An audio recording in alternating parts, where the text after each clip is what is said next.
എല്ലാവർക്കും സ്ട്രോബെറി ചാനലിലേക്ക് സ്വാഗതം. ഞാൻ ഗീതു. ഒത്തിരിയേറെ ഹെൽത്ത് ബെനിഫിറ്റ്സ് ഉള്ള നുറുക്കു ഗോതമ്പിന്റെ വിഭവങ്ങളുമായാണ് ഞാനിന്ന് വന്നിരിക്കുന്നത്.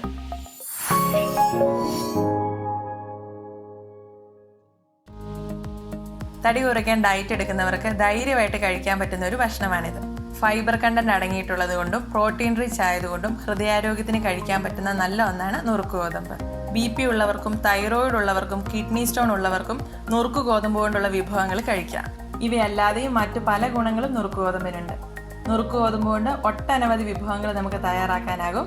അതിൽ ബ്രേക്ക്ഫാസ്റ്റിന് പറ്റുന്ന 3 വിഭവങ്ങൾ: അപ്പം, പുട്ട്, ഉപ്പുമ, പിന്നെ ഒരു 4 മണി പലഹാരം.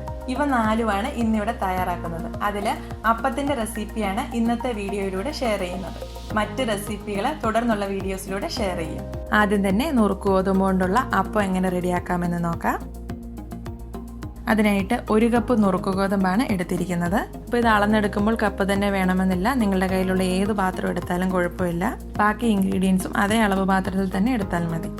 ഇത് കുതിർക്കാനായി വെക്കണം. അതിനു മുന്നേ 4-5 പ്രാവശ്യം നന്നായിട്ടൊന്ന് കഴുകിയെടുക്കാം. ഞാനിപ്പോൾ ഉപയോഗിച്ചിരിക്കുന്നത് നമ്മൾ കടയിൽ നിന്നും വാങ്ങുന്ന സൂചി നുറുക്കു ഗോതമ്പാണ്. റേഷൻ കടയിൽ നിന്ന് കിട്ടുന്ന നുറുക്കു ഗോതമ്പ് കൊണ്ടും ഇതേ രീതിയിൽ വിഭവങ്ങൾ തയ്യാറാക്കാം. ഇതിപ്പോൾ 4-5 പ്രാവശ്യം ഞാൻ നന്നായിട്ട് കഴുകിയെടുത്തിട്ടുണ്ട്. അരമണിക്കൂർ തൊട്ട് 1 മണിക്കൂർ വരെ ഇത് കുതിർത്തെടുക്കാം.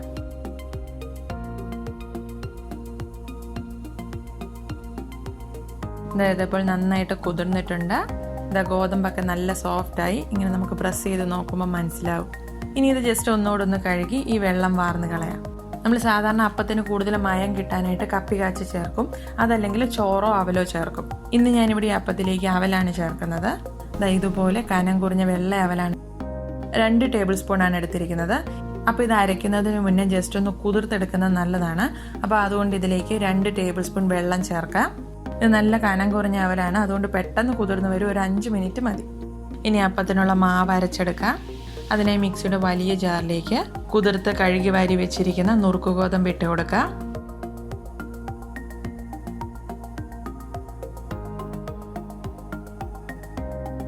ഇനി ഇതിലേക്ക് കുതിർത്ത് വെച്ചിരുന്ന അവലിട്ട് കൊടുക്കാം. അവലിന് പകരം 2 ടേബിൾ സ്പൂൺ ചോറ് ചേർത്താലും മതി. ഏത് ചോറ് വേണമെങ്കിലും ഉപയോഗിക്കാം. ഇനി ഇതിലേക്ക് 1/2 കപ്പ് തേങ്ങ ചിരകിയത് ചേർക്കാം. നമ്മൾ എടുക്കുന്ന നുറുക്കു ഗോതമ്പിൻ്റെ നേരെ പകുതി അളവ് തേങ്ങ ചേർത്താൽ മതി. നല്ല സോഫ്റ്റ് അപ്പം തന്നെ കിട്ടും. അഥവാ നിങ്ങൾക്ക് കൂടുതൽ തേങ്ങ ചേർക്കുന്നത് ഇഷ്ടമാണെങ്കിൽ നുറുക്കു ഗോതമ്പിൻ്റെ അതേ അളവിൽ തന്നെ തേങ്ങയും ചേർക്കാം. ഇനി ഇതിലേക്ക് ഈ മാവ് പുളിക്കാൻ ആവശ്യത്തിനുള്ള ഈസ്റ്റ് ചേർക്കാം. 1/4 ടീസ്പൂൺ ആക്റ്റീവ് ഡ്രൈ ഈസ്റ്റ് ആണ് ഞാൻ ചേർക്കുന്നത്. ഈസ്റ്റ് ചേർക്കാൻ താല്പര്യമില്ലാത്തവർക്ക് ഈ സമയത്ത് പുളിമാവ് ചേർക്കാം. അപ്പോൾ പുളിമാവ് എന്താണെന്ന് അറിയത്തില്ലാത്തവർക്ക് വേണ്ടി പറയാം. നമ്മൾ അപ്പത്തിനോ ദോശയ്ക്കോ ഉണ്ടാക്കുന്ന മാവ്, ഓൾറെഡി പുളിച്ച മാവ്, അതിൽ നിന്ന് 1-2 ടേബിൾ സ്പൂൺ എടുത്ത് ഒരു പാത്രത്തിലാക്കി ഫ്രിഡ്ജിൽ വെക്കുക. 1 തൊട്ട് 2 ആഴ്ച വരെ അത് ഫ്രിഡ്ജിലിരിക്കും. അപ്പോൾ അതിനുശേഷം നമ്മൾ അപ്പത്തിന് മാവ് ഉണ്ടാക്കുമ്പോൾ ആ പുളിമാവിൽ നിന്ന് 1 ടേബിൾ സ്പൂൺ എടുത്ത് ഈസ്റ്റിന് പകരമായിട്ട് ചേർക്കുക. അപ്പോൾ ഈസ്റ്റ് ചേർക്കുന്നത് പോലെ തന്നെ നമ്മുടെ മാവ് പൊങ്ങി വരും, നല്ല ടേസ്റ്റും ഉണ്ടാകും. അപ്പോൾ ഈ പുളിമാവ് ഒരിക്കൽ എടുത്ത് വെക്കണമെങ്കിൽ 1 പ്രാവശ്യം ഈസ്റ്റ് ചേർത്ത് നമ്മൾ മാവ് ഉണ്ടാക്കണം. എന്നിട്ട് അതിൽ നിന്നും പുളിമാവ് എടുത്ത് വെച്ച് തുടർന്ന് നമ്മൾ അപ്പം ഉണ്ടാക്കുമ്പോഴൊക്കെ യൂസ് ചെയ്യുക. പിന്നെ പുളിമാവ് ഈസ്റ്റും അല്ലാതെ 1 ടേബിൾ സ്പൂൺ ഉഴുന്ന് ചേർത്ത് അരച്ചാലും മതി, മാവ് പൊങ്ങി വരും. ഇനി ഇതിലേക്ക് മധുരത്തിന് ആവശ്യമുള്ള പഞ്ചസാര ചേർക്കാം. ഞാനിവിടെ 3 ടേബിൾ സ്പൂൺ പഞ്ചസാരയാണ് ചേർക്കുന്നത്.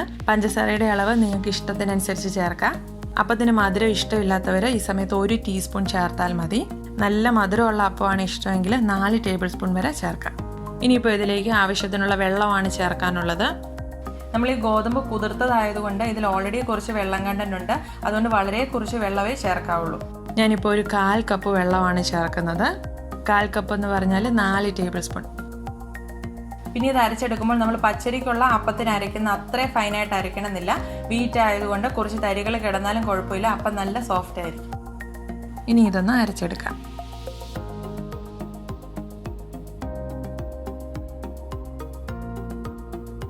ഇപ്പോൾ ഈ ഒരു രീതിയിൽ അരച്ചെടുത്തിട്ടുണ്ട്. ഇത് അത്ര നൈസായിട്ട് അരച്ചെടുത്തിട്ടില്ല. നമുക്കിതിൽ തരികൾ കാണാം. ഇത്ര അരച്ചാൽ മതി. അപ്പോൾ നിങ്ങൾക്ക് പാലപ്പമാണ് ഇഷ്ടമെങ്കിൽ മാവ് റെഡി ആയിട്ടുണ്ട്. ഇനി ഇത് പുളിക്കാനായി വെച്ചാൽ മതി. ഞാനിവിടെ വെള്ളയപ്പമാണ് ഇന്ന് തയ്യാറാക്കുന്നത്. അതുകൊണ്ട് ഇതിലേക്ക് ഞാൻ കുറച്ച് സാധനങ്ങൾ കൂടി ചേർക്കുന്നുണ്ട്. 2 പിഞ്ച് ഏലക്ക പൊടിച്ചത് 1/8 ടീസ്പൂൺ വരും. 2 പിഞ്ച് ജീരകം പൊടിച്ചത്, 3 ടേബിൾ സ്പൂൺ അരിപ്പൊടി. നമ്മൾ കടയിൽ നിന്നും ഇടിയപ്പത്തിനൊക്കെ വാങ്ങുന്ന വറുത്ത അരിപ്പൊടിയാണിത്. അതും കൂടെ ചേർത്തൊന്ന് മിക്സ് ചെയ്യാം.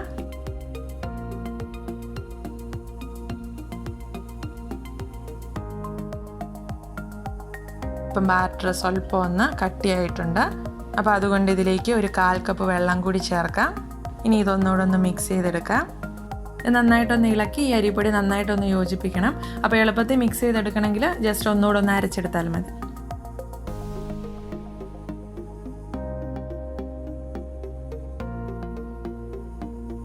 ഞാൻ ഒന്നുകൂടെ ഒന്ന് അരച്ചെടുത്തിട്ടുണ്ട്. ഇനി ഇത് പൊങ്ങാനായിട്ടൊരു വലിയ ബൗളിലേക്ക് ഒഴിച്ചു വയ്ക്കാം.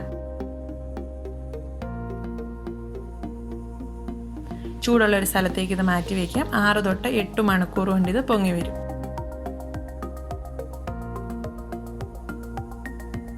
നമ്മൾ പച്ചരി കൊണ്ടൊക്കെ അപ്പം തയ്യാറാക്കണമെങ്കിൽ അരി 4-5 മണിക്കൂറേലും കുതിർക്കണം.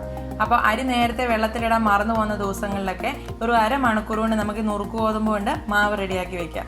ഇനി അങ്ങനെ അരി വെള്ളത്തിലിടാൻ മറന്നു പോകുന്ന ദിവസങ്ങളിൽ ഇതുപോലെ നുറുക്ക് ഗോതമ്പ് കൊണ്ട് മാത്രമല്ല അരിപ്പൊടി, റവ ഇവ കൊണ്ടൊക്കെ നമുക്ക് ഇൻസ്റ്റൻ്റ് ആയിട്ട് അപ്പത്തിനുള്ള മാവ് അരച്ചു വയ്ക്കാം.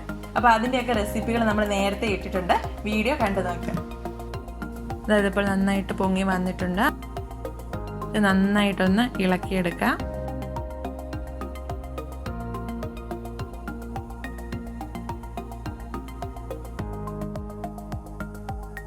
ഇനി ഇതിലേക്ക് ആവശ്യത്തിനുള്ള ഉപ്പ് ചേർത്ത് ഒന്നുകൂടെ ഒന്ന് മിക്സ് ചെയ്തെടുക്കാം. ഇനി നമുക്ക് അപ്പം ചുട്ടെടുക്കാം. അതിനായിട്ടൊരു പാൻ ചൂടാകാനായി വെച്ചിട്ടുണ്ട്. പാൻ നന്നായിട്ട് ചൂടായിട്ട് ഇതിലേക്ക് നമുക്ക് മാവ് ഒഴിക്കാം. കുറച്ചൊന്ന് പരത്തി കൊടുക്കാം. ഒരു ലോയ്ക്കും മീഡിയത്തിനും ഇടയിൽ ഒരു ഫ്ലെയിമിലിട്ട് വേവിച്ചെടുക്കാം. ഇനി ഇതൊന്ന് മൂടി വയ്ക്കാം. വളരെ പെട്ടെന്ന് തന്നെ ഇത് വേവായി കിട്ടും.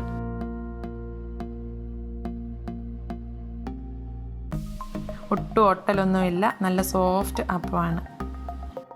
അപ്പോൾ അപ്പം കൂടുതൽ ക്രിസ്പി ആയിട്ടിരിക്കുന്നതാണ് ഇഷ്ടമെങ്കിൽ മൂടി വയ്ക്കാതെ വേവിക്കുക. ഒരു വശം ഒന്ന് വേവായി കഴിയുമ്പോൾ മറിച്ചിട്ട് കൊടുക്കുക. അപ്പോൾ നമുക്ക് നല്ല ക്രിസ്പി ആയിട്ടുള്ള അപ്പം ഉണ്ടാക്കാം. നല്ല സോഫ്റ്റ് അപ്പം വേണമെങ്കിൽ മാവ് ഒഴിച്ചതിന് ശേഷം മൂടി വെച്ച് വേവിക്കണം. അപ്പോൾ മൂടി വെച്ചാണ് വേവിക്കുന്നതെങ്കിൽ പിന്നീട് അത് മറിച്ചിടേണ്ട കാര്യമില്ല. അപ്പത്തിൻ്റെ കളർ മാറുമ്പോൾ നമുക്ക് മനസ്സിലാവും വേവായോ ഇല്ലയോ എന്ന്. അപ്പോൾ അങ്ങ് എടുത്താൽ മതി. നമുക്ക് നമ്മുടെ അപ്പം എല്ലാം റെഡി ആയിട്ടുണ്ട്. അപ്പോൾ ഈ ഒരളവിലാണ് മാവ് റെഡിയാക്കുന്നതെങ്കിൽ 10-12 അപ്പം വരെ ഉണ്ടാക്കാം. അപ്പോൾ നിങ്ങൾ എല്ലാവരും ഈ അപ്പം ഒന്ന് തയ്യാറാക്കി നോക്കണം. ഇഷ്ടമായാൽ ലൈക്ക് ചെയ്യണം. ഒരാൾക്കെങ്കിലും ഒന്ന് ഷെയർ ചെയ്ത് കൊടുക്കണം. മറ്റു വിഭവങ്ങളുമായി ഉടൻ കാണാം. എല്ലാവർക്കും നന്ദി.